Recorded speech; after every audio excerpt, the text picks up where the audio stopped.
Le réchauffement planétaire provoqué par l'homme n'est plus une simple théorie sur le climat. C'est devenu l'une des causes politiques et morales emblématiques de notre époque. Pour ses défenseurs, le temps des débats est révolu. Toute critique, même la plus rigoureuse scientifiquement, serait illégitime, voire dangereuse. Pourtant, dans ce film, nous allons montrer que les températures actuelles n'ont rien d'extraordinaire, que le climat de la Terre a toujours changé et qu'aucune preuve scientifique ne démontre que le climat est déterminé par le dioxyde de carbone, généré ou non par l'homme. Partout, on vous répète sans le moindre doute que le changement climatique est le fait de l'homme. C'est un mensonge.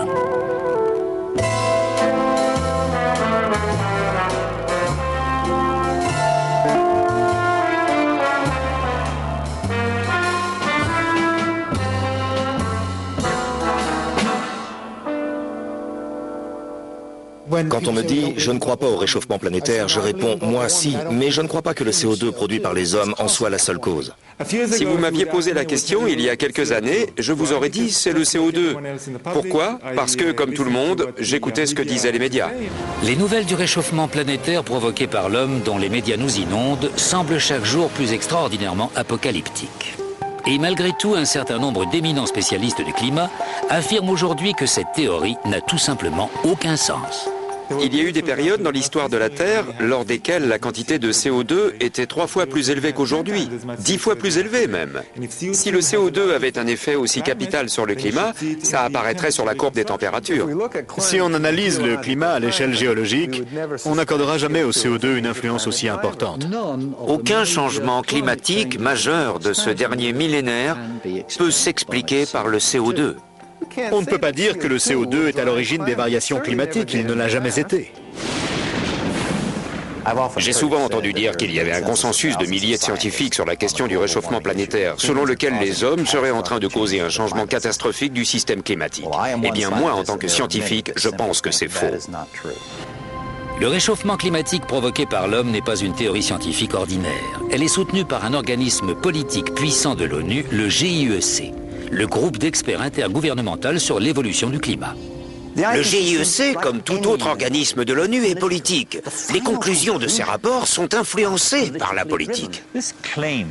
Prétendre que le GIEC rassemble les 1500 ou 2500 meilleurs scientifiques du monde est faux. Il suffit de regarder les biographies de ses membres. Tous ne sont pas scientifiques.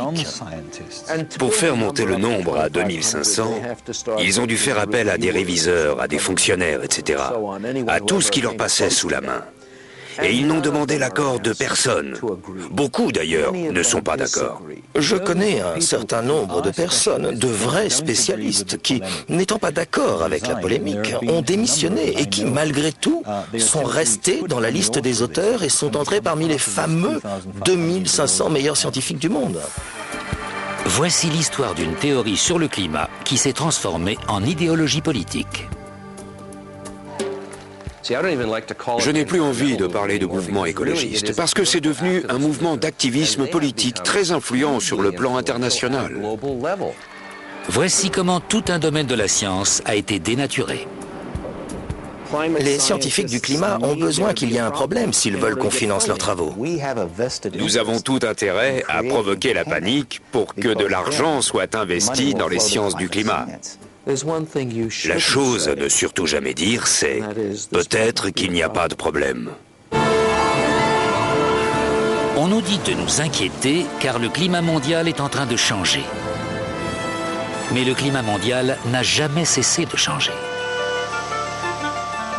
La longue histoire de la Terre est ponctuée de périodes bien plus chaudes ou bien plus froides que la nôtre. Le climat a toujours évolué sans que nous, les hommes, n'y soyons pour quelque chose. La tendance actuelle au réchauffement remonte à il y a au moins 200 ans. Elle suit une période très froide de l'histoire de la Terre que les climatologues appellent « petit âge de glace ». Au XIVe siècle, l'Europe est entrée dans le petit âge de glace. Et durant les hivers les plus durs et les plus rigoureux de cette période-là, la Tamise gelait. Avant le petit âge de glace, a eu lieu une période de douceur lors de laquelle les températures étaient plus chaudes qu'aujourd'hui. une période que les climatologues appellent optimum médiéval. En Europe, elle correspond au temps des bâtisseurs de cathédrales. Il est important de comprendre que le climat au Moyen-Âge a permis un tout nouveau style de vie. De nos jours, on s'imagine que le réchauffement aura des conséquences apocalyptiques, mais en fait, quand on décrit cette période médiévale de chaleur, elle est toujours associée à la richesse. En remontant encore le temps, au-delà de l'optimum médiéval, on découvre d'autres périodes chaudes, dont une très longue durant l'âge de bronze et l'âge de pierre, que les géologues appellent optimum climatique Holocène. Les températures étaient alors sensiblement supérieures aux températures actuelles, et cela durant 3 millénaires. Les variations climatiques du passé étaient de toute évidence naturelles. Alors pourquoi serait-ce différent aujourd'hui? Selon la théorie du réchauffement planétaire généré par l'homme, le dioxyde de carbone émis par l'industrie fait grimper les températures. Mais qu'est-ce qui le prouve? Quiconque affirmant que le dioxyde de carbone est le responsable majeur du réchauffement planétaire du XXe siècle n'a pas vu les chiffres élémentaires. Au début du XXe siècle, la majeure partie du monde se trouve dans l'ère pré-industrielle. Très peu de gens ont une voiture ou même l'électricité. L'industrie est encore assez primaire, réduite à quelques pays et paralysée par la crise économique. Mais après la Deuxième Guerre mondiale, tout change. On commence à produire en masse pour un marché international des biens de consommation tels que les réfrigérateurs, les machines à laver, les téléviseurs et les voitures. Pour désigner cette explosion de l'activité industrielle, les historiens parlent des 30 Glorieuses. Dressons un parallèle avec l'évolution de la température. Ces 150 dernières années, la température de la planète a augmenté d'un peu plus d'1 demi-degré Celsius. Mais curieusement, ce réchauffement a principalement eu lieu au début du XXe siècle, entre 1905 et 1940, au moment où la production industrielle était relativement faible. Puis après 1940, le climat s'est rafraîchi. Voici un relevé des températures de l'Arctique au cours du XXe siècle. Durant le boom économique de l'après-guerre, les températures s'effondrent. Et paradoxalement, elles cesseront de décroître seulement lors de la crise économique des années 1970. La quantité de CO2 a commencé à augmenter de manière exponentielle aux alentours de 1940. Mais à cette époque, la température a commencé à baisser et cela a duré jusqu'en 1975. Le rapport est donc inversé. Quand le CO2 augmente rapidement, la température baisse. On ne peut donc pas dire qu'ils évoluent dans le même sens. La température a augmenté sensiblement jusqu'en 1940, quand la production humaine de CO2 était relativement basse. Puis, dans les années d'après-guerre, quand l'industrie et toutes les économies du monde ont pris leur essor et que le CO2 produit par l'homme est monté en flèche, la température mondiale s'est mise à baisser. En d'autres mots, les faits ne correspondent pas à la théorie. Qu'est-ce qui nous fait supposer que le dioxyde de carbone est responsable des changements climatiques? Le CO2 ne représente qu'une infime partie de l'atmosphère de la Terre. En fait, les variations de son niveau dans l'atmosphère ne se mesurent qu'en dizaines de parties par million. Le pourcentage que représente le CO2 dans l'atmosphère par rapport aux autres gaz, à l'oxygène, l'azote, l'argon, etc., est de 0,054%. C'est une part incroyablement faible. Et quand vous vous intéressez à la part soi-disant ajoutée par l'homme, qui est le point de convergence de toutes nos inquiétudes, elle est encore plus faible. L'effet de serre n'est qu'une composante du système climatique de la Terre. Et le CO2 est un gaz à effet de serre relativement mineur. L'atmosphère se compose d'une multitude de gaz dont un petit pourcentage s'appelle gaz à effet de serre. Et 99% de ce tout petit pourcentage est de la vapeur d'eau, le gaz à effet de serre le plus important. La vapeur d'eau est un gaz à effet de serre de loin le plus important. Non seulement le CO2 n'est qu'un gaz à effet de serre secondaire, mais on est loin d'être sûr que ces gaz-là sont responsables du changement climatique. Pour en savoir plus, regardons le ciel, ou plutôt une partie du ciel appelée troposphère. Si les gaz à effet de serre sont responsables du réchauffement, celui-ci sera plus important au milieu de la troposphère, dans les 10-12 premiers kilomètres de l'atmosphère, qu'à la surface de la Terre. Ceci s'explique par de bonnes raisons théoriques liées à la manière dont fonctionne l'effet de serre. L'effet de serre fonctionne ainsi. Le Soleil envoie sa chaleur sur Terre. Sans les gaz à effet de serre, ces radiations solaires seraient renvoyées vers l'espace en laissant une planète froide et inhabitable. Les gaz à effet de serre retiennent la chaleur dans la troposphère quelques kilomètres au-dessus de la surface de la Terre. Et c'est là, selon les modèles climatiques, que le taux de réchauffement devrait être le plus élevé. Si les gaz à effet de serre en sont bien la cause. Selon tous les modèles, sans exception, le réchauffement devrait augmenter à mesure que l'on monte de la surface de la Terre vers l'atmosphère. Et le réchauffement maximal au-dessus de l'équateur devrait en fait avoir lieu à une altitude d'une dizaine de kilomètres. Le professeur John Christie est l'un des scientifiques chargés de mesurer la température de l'atmosphère de la Terre. En 1991, il a reçu la médaille de la NASA récompensant une réalisation scientifique exceptionnelle. Et en 1996, une récompense spéciale de la Société météorologique américaine pour avoir fait progresser fondamentalement notre capacité de maîtrise du climat. Il a également été l'auteur d'un rapport du GIEC, le groupe d'experts intergouvernemental sur l'évolution du climat, un organisme de l'ONU. Pour relever la température de l'atmosphère, les scientifiques, comme le professeur Christie, ont recours à deux moyens, les satellites et les ballons-sondes. On a constaté systématiquement qu'au-dessus de beaucoup d'endroits de la planète, la majeure partie de l'atmosphère ne se réchauffait pas autant que ce que l'on observe à la surface de la Terre.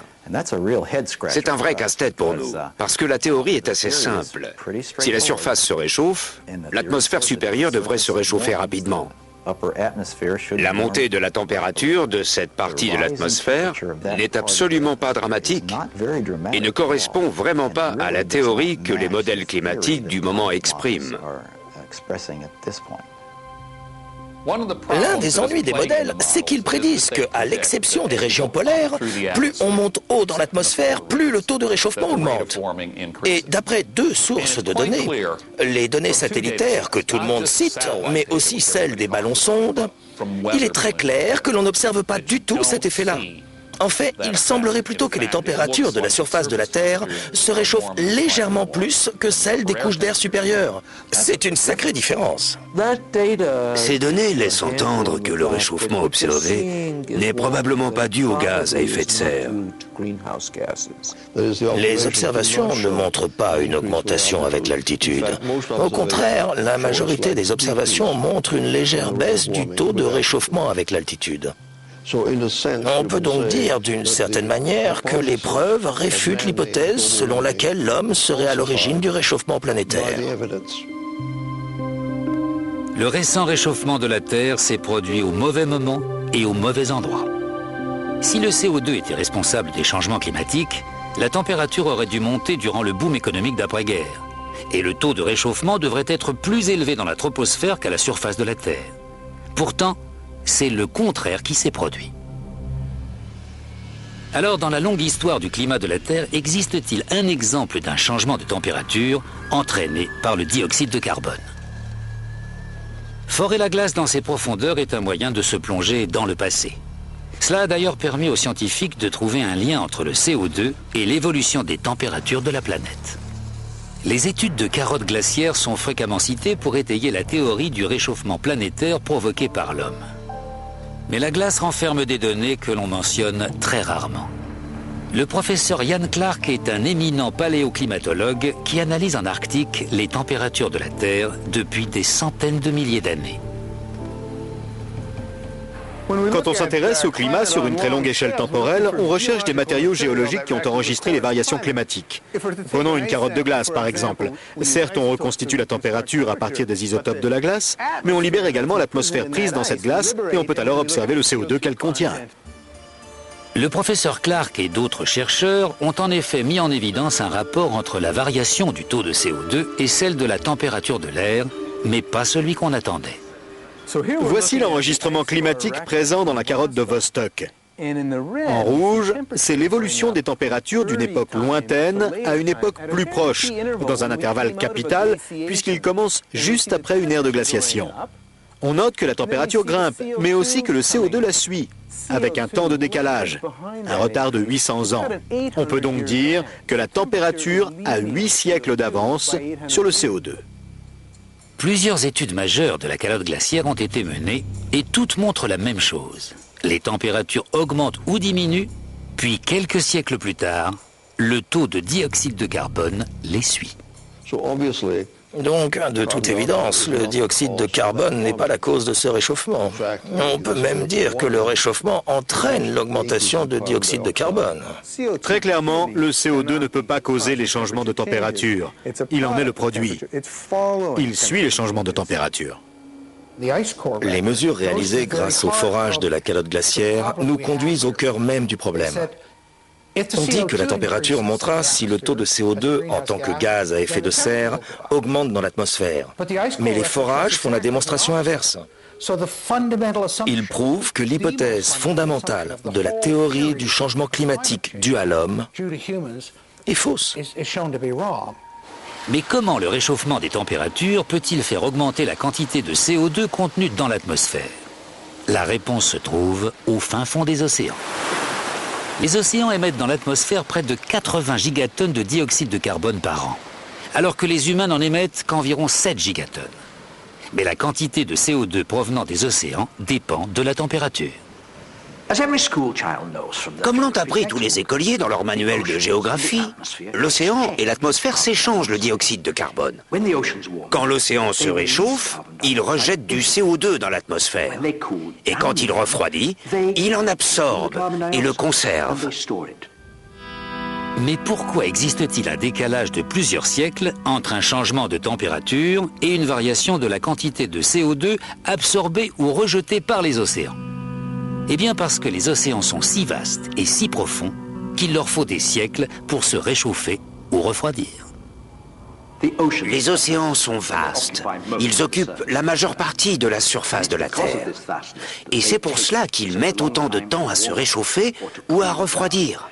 Ça leur prend des centaines d'années.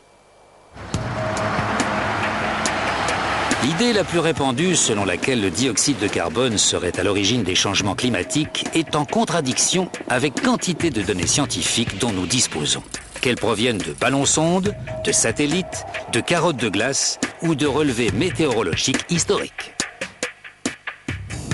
Mais si le CO2 n'est pas le moteur de l'évolution climatique, alors qui l'est ? N'est-ce pas étonnant de penser que ce sont les hommes qui, en faisant le plein d'essence ou en allumant la lumière, commandent le climat? Mais regardez le ciel! Regardez cette chose immense qu'est le Soleil! Bien que nous soyons 6,5 milliards, nous ne sommes rien à côté de lui. À la fin des années 1980, Piers Corbin, physicien solaire, décide d'essayer une méthode de prévision météorologique radicalement nouvelle. Sa technique permet des prévisions systématiquement plus précises que celles du Met Office, le service de météo britannique, malgré les vastes ressources de celui-ci. La presse l'acclame alors comme le super monsieur météo. Le secret de cette réussite, le soleil. Notre technique de prévision météo sur le long terme a commencé par l'étude des taches solaires et le désir de les prévoir. C'est alors que j'ai compris qu'il était beaucoup plus intéressant de se servir du soleil pour prévoir le temps. Nous savons aujourd'hui que les taches solaires sont des champs magnétiques intenses qui apparaissent en période de haute activité solaire. Mais pendant des siècles, bien avant que l'on comprenne correctement le phénomène, les astronomes du monde entier ont compté les taches solaires, pensant que plus elles étaient nombreuses, plus cela annonçait un temps chaud. En 1893, l'astronome britannique Edward Maunder observe que, durant le petit âge de glace, le nombre de taches solaires était quasi nul, ce qui marque une période d'inactivité solaire, connue désormais sous le nom de minimum de Maunder. Mais les taches solaires sont-elles un indicateur météorologique fiable ? J'ai décidé d'évaluer notre technique en pariant sur le temps par l'intermédiaire du bookmaker William Hill. Je pariais contre les prévisions du Met Office et j'ai gagné de l'argent mois après mois. Par exemple, le Met Office avait prévu que l'hiver dernier serait exceptionnellement froid. Nous avons dit, non, c'est faux, on sera très proche des normales saisonnières. tout en précisant qu'il ferait particulièrement froid après Noël et en février. Nous avons eu raison et ils ont eu tort. En 1991, des scientifiques renommés de l'Institut météorologique danois décident de dresser une liste des taches solaires du XXe siècle et d'établir une comparaison avec les relevés de température. Ils découvrent ainsi un lien incroyablement étroit entre l'activité du Soleil et les changements de température sur Terre. D'après leurs observations, l'activité solaire a nettement augmenté jusqu'en 1940, pour décroître jusqu'aux années 1970 et enfin reprendre.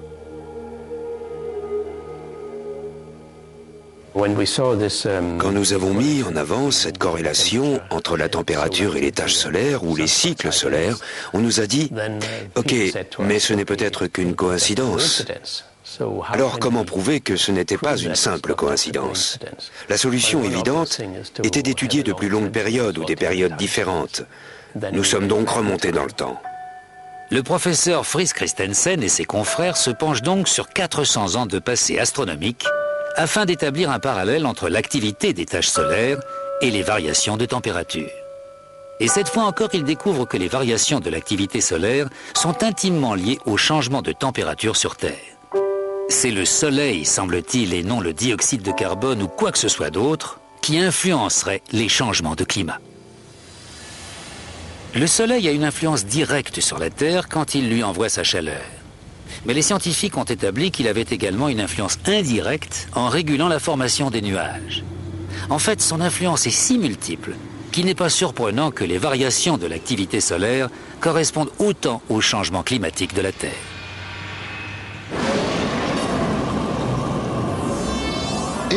Si vous aviez des rayons X à la place des yeux, ce que vous voyez comme une jolie boule jaune inoffensive vous apparaîtrait comme un tigre enragé.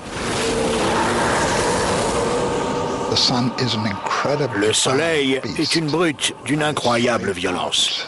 Il envoie de grands souffles de gaz et un vent solaire qui balaie incessamment la Terre.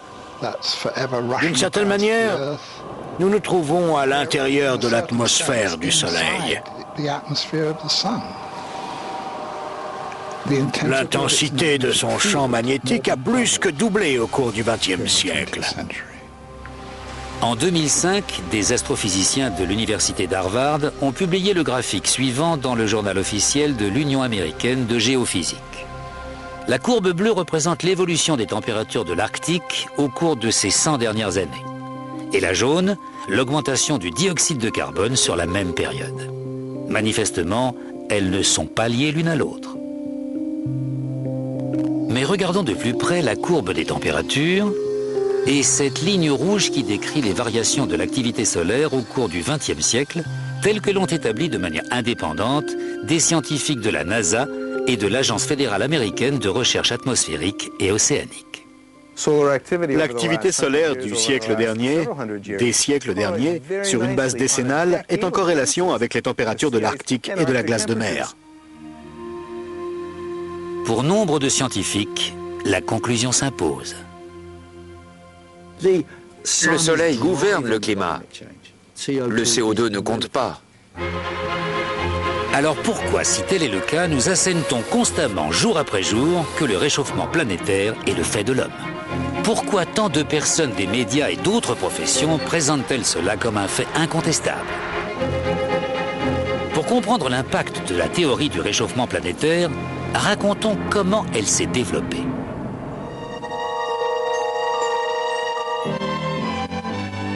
Les prévisions climatiques alarmistes ne sont pas nouvelles. En 1974, la BBC prévient que de violents orages et de grandes inondations pourraient être le signe annonciateur d'une catastrophe imminente. Et quelle en serait la cause? Nigel Calder, le créateur de cette série télé, est alors rédacteur en chef du New Scientist. Dans The Weather Machine, nous nous faisions l'écho de l'idée dominante de l'époque, c'est-à-dire la crainte d'un refroidissement planétaire et de l'arrivée d'une nouvelle période glaciaire. Nous sommes tout petits à côté de la glace. Après des décennies à observer la chute des températures, les experts de l'époque annoncent que le refroidissement du monde aura des conséquences catastrophiques. Nous sommes sous la menace constante d'un grand gel. Cette nouvelle période glaciaire s'emparera-t-elle de nos terres et ensevelira-t-elle nos villes du Nord? Mais au milieu de ces prévisions alarmistes pointe une lueur d'espoir. Bert Bolin, un scientifique suédois, suggère timidement que le dioxyde de carbone émis par l'homme pourrait réchauffer la planète, mais il n'en est pas sûr. La planète renferme de grandes réserves de pétrole. Et il nous reste encore beaucoup de charbon, mais il semblerait que nous les brûlions de plus en plus vite. Si nous continuons ainsi, dans une cinquantaine d'années, le climat pourrait s'être réchauffé de quelques degrés. Qui sait? Nous avons également été les premiers à laisser la parole sur une chaîne de télé internationale au Suédois Bert Bolin, qui parlait des dangers du dioxyde de carbone. Une quantité croissante de dioxyde de carbone dans l'air. Et je me souviens que d'éminents spécialistes m'ont alors reproché farouchement de m'être laissé séduire par ces idées fantaisistes. Dans les années 1970, à l'apogée de la peur du refroidissement planétaire, la théorie excentrique de Bert Bolin, celle du réchauffement planétaire provoqué par l'homme, semble absurde. Mais deux événements viennent inverser la tendance. 1. Les températures commencent à se réchauffer, et 2. Les mineurs britanniques se mettent en grève. Margaret Thatcher, alors Premier ministre de Grande-Bretagne, fait de l'énergie un problème politique. Au début des années 1970, le choc pétrolier a plongé le monde dans la crise. En Grande-Bretagne, une grève écrasante des mineurs a également provoqué des coupures d'électricité et la chute du gouvernement conservateur. Madame Thatcher est donc prête à tout pour ne pas subir le même sort. What we have seen in this country is the emergence of an organized revolutionary minority whose real aim is the destruction of democratic parliamentary government. La politisation du sujet a commencé avec Margaret Thatcher. Elle s'est toujours beaucoup impliquée dans la promotion de l'énergie nucléaire. Je m'en souviens puisque j'ai été secrétaire d'État à l'énergie. Et cela bien avant que l'on parle du problème du changement climatique. Parce qu'elle s'inquiétait pour la sécurité de l'énergie. Et que ni le pétrole, ni le syndicat national des mineurs ne lui inspiraient confiance. Elle ne croyait ni au pétrole, ni au charbon. Elle pensait donc que nous devions continuer à développer l'énergie nucléaire. Puis, quand la théorie du réchauffement climatique planétaire est apparue, elle a pensé « c'est parfait ». Voilà un nouvel argument en faveur du nucléaire, puisque cette énergie-là ne crée pas d'émissions de CO2. Tel était son propos, qui depuis a été quelque peu déformé. Elle s'est donc rendue à la Royal Society, l'Académie britannique des sciences, et a dit « il y aura de l'argent à la clé si vous prouvez cette théorie ». Alors forcément, ils l'ont prouvé. Inévitablement, dès lors que les politiques soutiennent une cause et y associent leur nom d'une manière ou d'une autre, l'argent afflue. C'est ainsi. Et inévitablement, les institutions de recherche et de développement se sont mises à bouillonner, si je puis dire. Elles allaient étudier le climat, mais en mettant un accent particulier sur la relation entre le dioxyde de carbone et la température. En 1988, à la demande de Madame Thatcher, le Met Office met en place une équipe de modélisation climatique qui constituera plus tard la base d'un nouveau comité international baptisé GIEC, le groupe d'experts intergouvernemental sur l'évolution du climat. Et le premier grand rapport qu'ils ont publié prévoyait une catastrophe climatique provoquée par le réchauffement planétaire. Je me souviens de la conférence destinée à la presse scientifique à laquelle j'ai assisté. J'étais frappé par deux choses. Premièrement, la simplicité et l'éloquence du message, ainsi que l'énergie avec laquelle il nous était transmis. Et deuxièmement, le mépris total de toutes les découvertes climatologiques réalisées jusqu'alors, y compris le rôle du Soleil, qui pourtant avait été au centre d'une réunion importante de la Royal Society quelques mois plus tôt. Mais la toute nouvelle importance accordée au dioxyde de carbone généré par l'homme dans les problèmes environnementaux ne séduit pas que Margaret Thatcher. Patrick Moore est considéré comme l'un des plus grands écologistes de sa génération. Il est l'un des fondateurs de Greenpeace. Le climat est devenu un centre d'intérêt majeur pour deux raisons bien distinctes. Premièrement, au milieu des années 80, la majorité des gens étaient d'accord avec la plupart des idées raisonnables que les mouvements écolos préconisaient. Quand une majorité de gens est d'accord avec vous, pas facile de continuer à la provoquer. La seule façon de rester contestataire était donc d'adopter des positions encore plus extrêmes. Quand j'ai quitté Greenpeace, ils étaient en train de se mettre d'accord sur une campagne interdisant le chlore dans le monde entier. Je leur ai dit, mais il fait partie du tableau de classification périodique des éléments. Je ne suis pas sûr que notre juridiction permette d'interdire entièrement un élément chimique. Et deuxièmement, l'extrémisme écologique a vu le jour à cause de l'échec du communisme. Le mur est tombé. Et beaucoup de pacifistes et de militants politiques se sont alors tournés vers le mouvement écologiste en amenant avec eux leur néo-marxisme. Ils ont très intelligemment appris à manier la langue des Verts pour masquer des programmes plus proches de l'anticapitalisme ou de l'antimondialisation que de l'écologie ou de la science. La gauche a été légèrement désorientée par l'échec manifeste du socialisme et bien plus encore du communisme, de la forme de communisme qu'elle avait adoptée. Elle est restée anticapitaliste, mais elle a dû trouver un nouveau prétexte à son anticapitalisme. Ça a donné une alliance étonnante allant de Margaret Thatcher à droite jusqu'aux écologistes anticapitalistes d'extrême gauche. Et c'est ce qui a donné un grand élan à cette idée farfelue. Au début des années 1990, la théorie du réchauffement planétaire provoqué par l'homme ne revêt plus un caractère excentrique. Elle donne lieu à une campagne politique à grande échelle qui attire l'attention des médias, ce qui lui vaut un supplément de financement public. Avant Bush père, les fonds investis dans la climatologie et les sciences du climat s'élevaient à environ 170 millions de dollars par an, ce qui était raisonnable compte tenu de l'importance du domaine. Le budget est ensuite passé à plus de 2 milliards par an, soit un facteur de plus de 10, d'où des changements considérables. Beaucoup d'emplois ont été créés. Oui, beaucoup. Beaucoup de nouvelles personnes qui auparavant s'en désintéressaient sont entrées dans cette filière. On a vu surgir des cohortes de personnes dont le seul intérêt pour ce domaine tenait au réchauffement planétaire. Si je voulais faire de la recherche, disons, sur les écureuils du Sussex, et ceci est valable depuis les années 1990, je remplirais ma demande de bourse en disant « Je souhaite réaliser une étude sur le comportement de collecte des noisettes chez l'écureuil au regard de ses effets sur le réchauffement climatique. » Et ainsi, j'obtiendrai de l'argent. Si je mets cette référence, il se peut qu'on ne me verse rien. Nous sommes tous en concurrence pour obtenir des fonds. Et si notre domaine d'étude suscite des inquiétudes, nous aurons d'autant moins de peine à justifier l'allocation de fonds dans le domaine en question.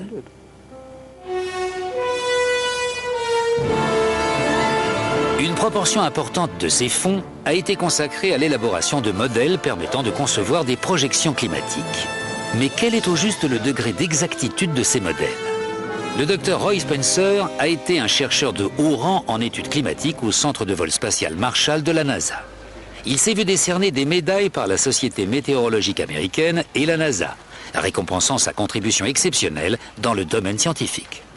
Les modèles climatiques valent ce que valent les hypothèses qu'ils intègrent. Or, il existe des centaines d'hypothèses. Il suffit que l'une d'elles soit fausse pour que la projection perde toute pertinence.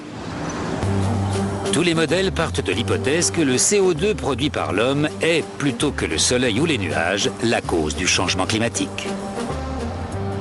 L'analogie à laquelle j'ai l'habitude de me référer est la suivante. Ma voiture marche mal, mais je ne tiendrai compte ni du moteur, en d'autres termes du soleil, ni de la transmission, c'est-à-dire de la vapeur d'eau, et je vais me concentrer sur un écrou de la roue arrière droite, soit le CO2 produit par l'homme. Voilà à quel point la science se fourvoie. Faute d'une bonne compréhension du système climatique et d'une mise en corrélation de toutes ses composantes, les rayons cosmiques, solaires, le CO2, la vapeur d'eau, les nuages, votre modèle ne vaut rien. L'éventail des prévisions climatiques varie considérablement. Ces variations résultent d'une légère modification des hypothèses sur lesquelles les modèles sont fondés. J'ai travaillé avec des modélistes. Or, en fignolant les paramètres d'un modèle mathématique, on modélise tout et n'importe quoi. On peut faire apparaître un réchauffement ou un refroidissement du climat en y apportant des modifications. Au premier abord, les modèles informatiques ont de quoi impressionner le novice. Ils donnent souvent lieu à de folles spéculations qui se présentent sous la forme d'énoncés scientifiques rigoureux. Ils fournissent également aux médias une source abondante de scénarios spectaculaires. Ce qui me surprend, en qualité de journaliste de longue date, c'est la façon dont, sur ce chapitre, les principes journalistiques les plus élémentaires semblent avoir été bafoués. Il y a toute une nouvelle génération de reporters et de journalistes spécialisés dans l'environnement. Si vous en faites partie et que cette histoire de réchauffement planétaire est jetée au rebut, votre emploi connaîtra le même sort. Les reportages se doivent d'être de plus en plus alarmistes, parce qu'il reste heureusement une poignée de chroniqueurs aguerris prêts à déclarer « Vous teniez le même discours il y a 5 ans ». Ah oui, mais répondra-t-on aujourd'hui, c'est bien pire. Le niveau de la mer va monter de 3 mètres d'ici à mardi prochain, ou je ne sais quoi. Ils sont contraints d'adopter un discours toujours plus véhément. Les médias ont désormais coutume d'imputer le moindre ouragan ou la moindre tempête au réchauffement climatique. Mais sur quel fondement scientifique s'appuie-t-il ? C'est de la pure propagande. Tous les manuels de météorologie nous disent que la principale cause des perturbations climatiques est la différence des températures entre les tropiques et les pôles. Et on nous dit que si le climat se réchauffe, cette différence se réduira. On devrait donc en conclure que le climat sera moins rigoureux et qu'il y aura moins de variations climatiques. Mais pour une raison ou une autre, comme ce n'est pas assez catastrophiste, on vous dit le contraire. On entend parfois dire qu'un réchauffement modéré suffirait à faire fondre les calottes glaciaires polaires de la planète. Mais que nous apprend l'histoire climatique de notre planète ? Nous disposons de relevés de température effectués au Groenland il y a plusieurs milliers d'années. Le Groenland a connu dans le passé des températures bien plus élevées qu'aujourd'hui. Il y a seulement 1000 ans, il y faisait plus chaud qu'aujourd'hui, sans pour autant qu'il y ait eu de fonte glaciaire dramatique. Même si l'on considère le permagel, cette couche de glace qu'on trouve par exemple en Russie, on s'aperçoit qu'une grande partie de celui-ci a fondu il y a 7 ou 8 000 ans dans des proportions bien plus importantes que celles des projections actuelles. En d'autres termes, il s'agit là d'une évolution historique, mais le monde ne s'est pas pour autant brusquement effondré. Le professeur Seyunichi Akasofu dirige le centre de recherche arctique de l'Alaska, le plus important institut du monde en la matière. Le professeur Akasofu souligne que les calottes glaciaires sont soumises en permanence à un processus naturel d'expansion et de contraction. La chute de blocs de glace du continent antarctique, dont de temps à autre on entend parler, a dû se produire à toutes les époques. Mais comme nous disposons aujourd'hui de satellites qui détectent ces phénomènes, ils font l'actualité.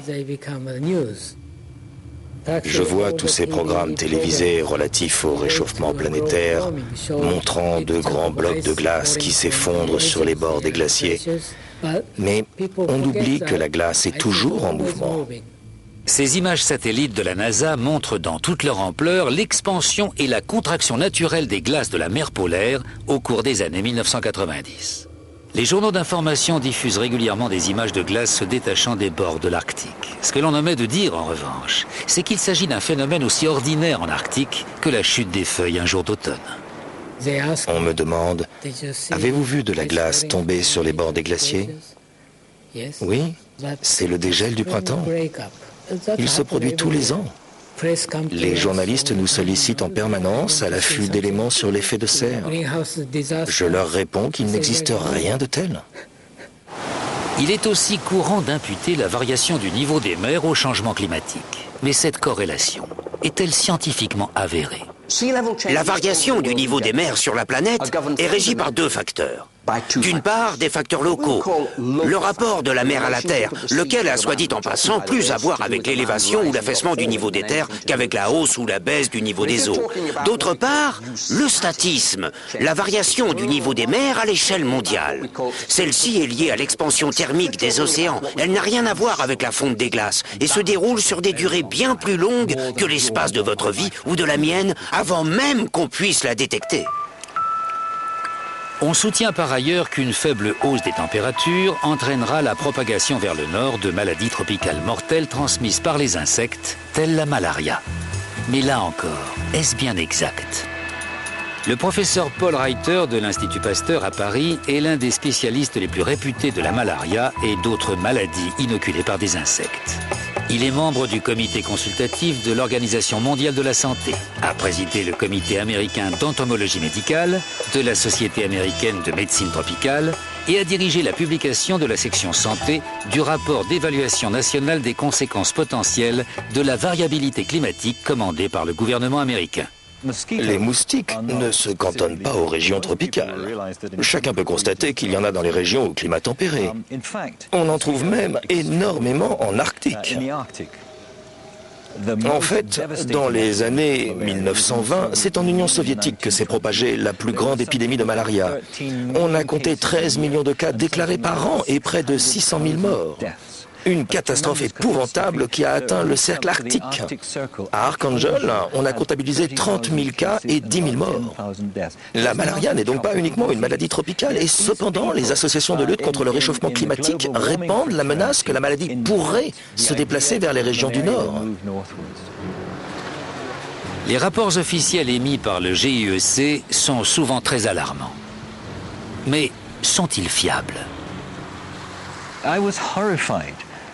J'ai été scandalisé par la lecture du 2e et du 3e rapport d'évaluation. Ce n'était qu'une addition d'informations inexactes sans aucune source scientifique. En tout cas, pratiquement aucune littérature scientifique élaborée par des spécialistes sérieux n'y était citée. Dans une lettre ouverte au Wall Street Journal, l'ex-président de l'Académie nationale américaine des sciences, le professeur Frederick Seitz, révèle que le GIEC a bien censuré les commentaires de certains scientifiques. Il écrit « Ce rapport n'est pas conforme à la version approuvée par les scientifiques ayant contribué à sa rédaction ». De fait, plus de 15 points importants du chapitre scientifique ont été supprimés. Comme par exemple, aucune étude n'a pu prouver de façon définitive que l'on pouvait attribuer les changements climatiques aux gaz à effet de serre. Ou encore, à ce jour, aucune étude ne peut dire que l'homme est totalement ou même en partie responsable des changements climatiques observés.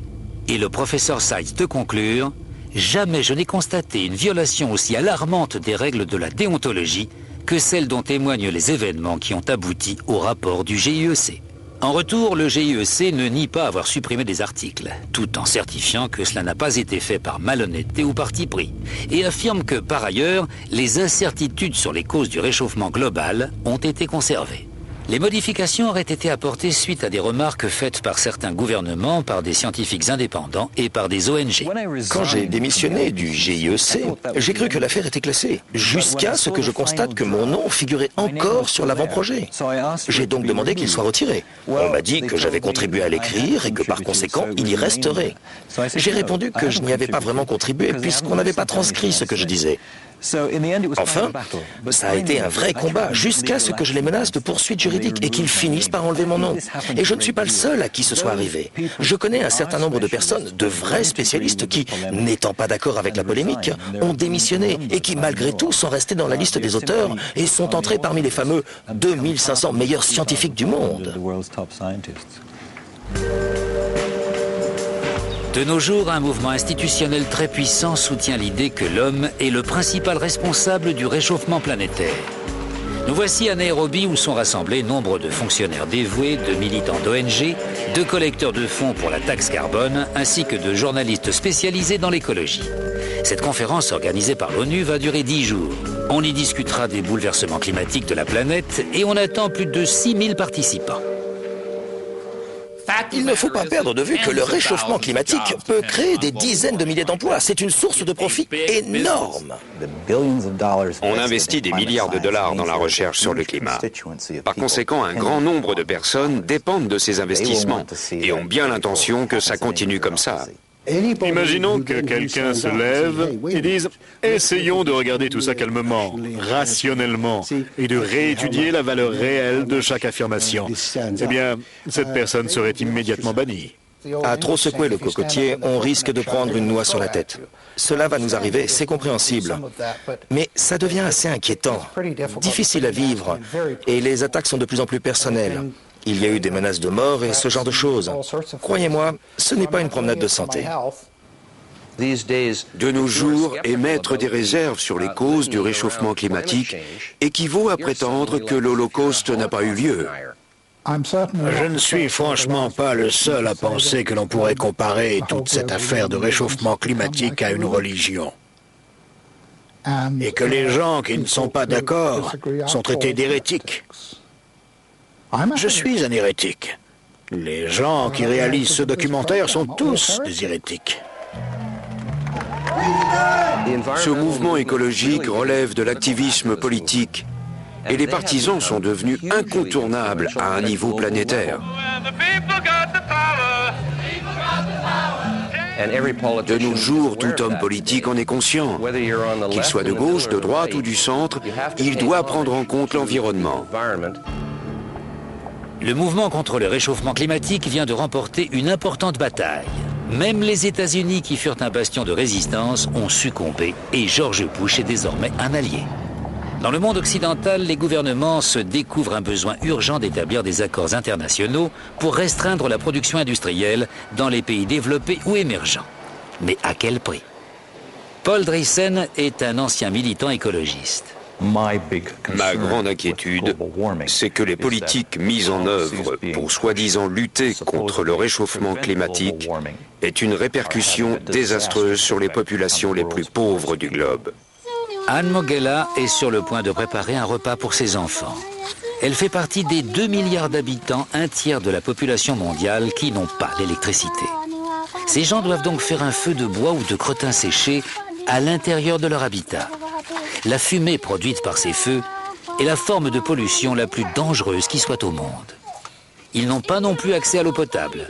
Par conséquent, dans les pays pauvres, près de 4 millions d'enfants de moins de 5 ans meurent chaque année à cause de problèmes respiratoires ou de diarrhée.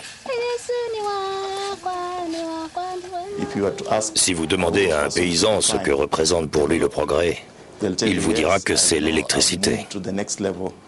Vivre sans électricité crée une série de problèmes, tous liés les uns aux autres.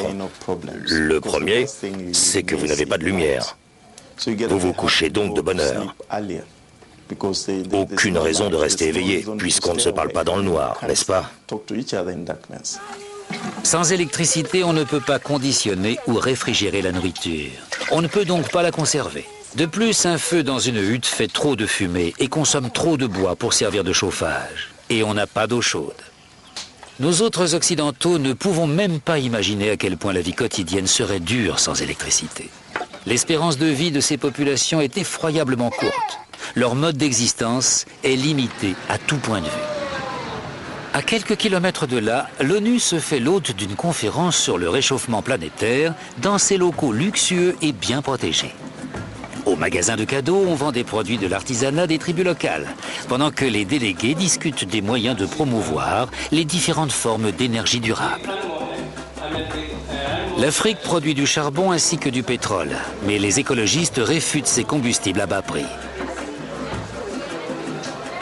Ils prônent l'utilisation des énergies solaires ou éoliennes en Afrique et dans tout le tiers-monde. Ça semble cher aux Européens et aux Américains, mais pour les Africains, inutile d'en parler. C'est contraire au bon sens. Les pays riches peuvent se permettre des expérimentations coûteuses sur les énergies nouvelles, mais nous, on en est encore au stade de la survie. Pour l'ancien écologiste qu'est Paul Driessen, l'aspect le plus abject de la lutte contre le réchauffement climatique est le projet d'obliger les pays pauvres à se servir des sources d'énergie les plus chères de la planète et des moyens de production électrique les moins efficaces. Très clairement, obliger le tiers-monde à n'utiliser que l'énergie solaire ou éolienne revient à leur interdire l'accès à l'électricité. L'objection que l'on peut faire aux écologistes occidentaux qui nous verraient bien utiliser des panneaux solaires et des éoliennes, c'est que ce n'est pas comme ça qu'on va industrialiser l'Afrique. Honnêtement, je ne vois pas comment un panneau solaire pourrait alimenter une aciérie. ou une ligne de chemin de fer. Ça pourrait peut-être suffire pour un transistor. Le mouvement environnementaliste est de loin le plus puissant dans l'art d'empêcher les pays en voie de développement de se développer. On nous dit de ne plus utiliser nos ressources énergétiques comme le pétrole ou le charbon. C'est nous pousser au suicide. Je crois que j'ai le droit de les traiter d'anti-humains. Certes, on n'est pas obligé de penser que l'homme a plus de valeur qu'une baleine, qu'un hibou ou que n'importe quoi d'autre. Mais je suis contre l'idée de mettre l'humanité au rebut. Que l'on puisse laisser des millions d'individus devenir aveugles ou mourir, ça me dépasse. Il est désormais si fermement établi que l'homme est responsable du réchauffement climatique. Et toute opposition à ce concept est si efficacement muselée que la théorie semble irréfutable. Mais l'alarme sonnée contre le réchauffement climatique est surdimensionnée. Il y aura toujours des gens pour croire que c'est la fin du monde. Surtout si le plus éminent des savants anglais proclame que le seul endroit viable sur Terre d'ici la fin du XXIe siècle sera l'Antarctique et que le genre humain survivra grâce à quelques couples qui auront émigré à temps dans cette région. C'est vraiment comique. En fait, non, c'est triste comme tout.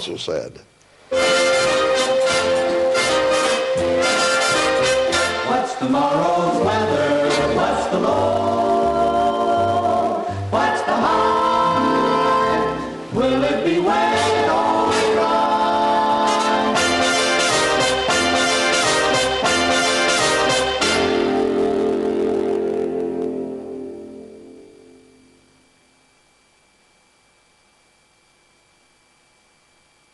De retour sur le plateau de la 50e de Planète Société consacrée au réchauffement climatique avec notre invité, l'historien Emmanuel Leroy-Ladurie. Bonjour, merci de nous avoir rejoints. Bonjour.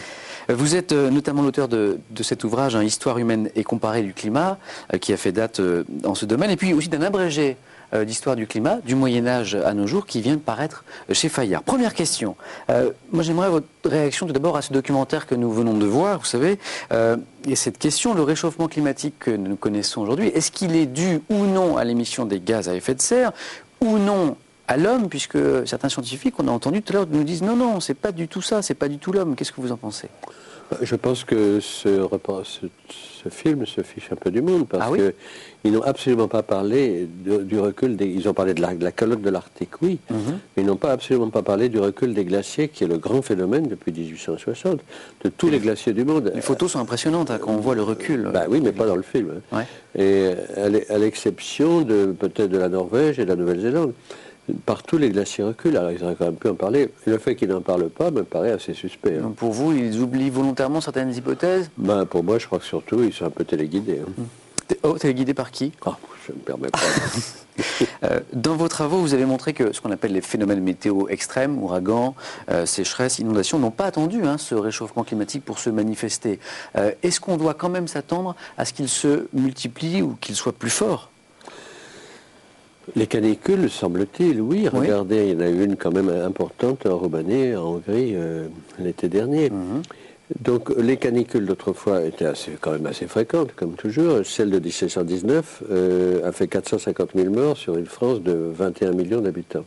C'est autre chose que les 17 000, malheureusement, personnes âgées de 2003, qui ont même motivé le limogeage d'un malheureux ministre sacrifié à la colère des dieux.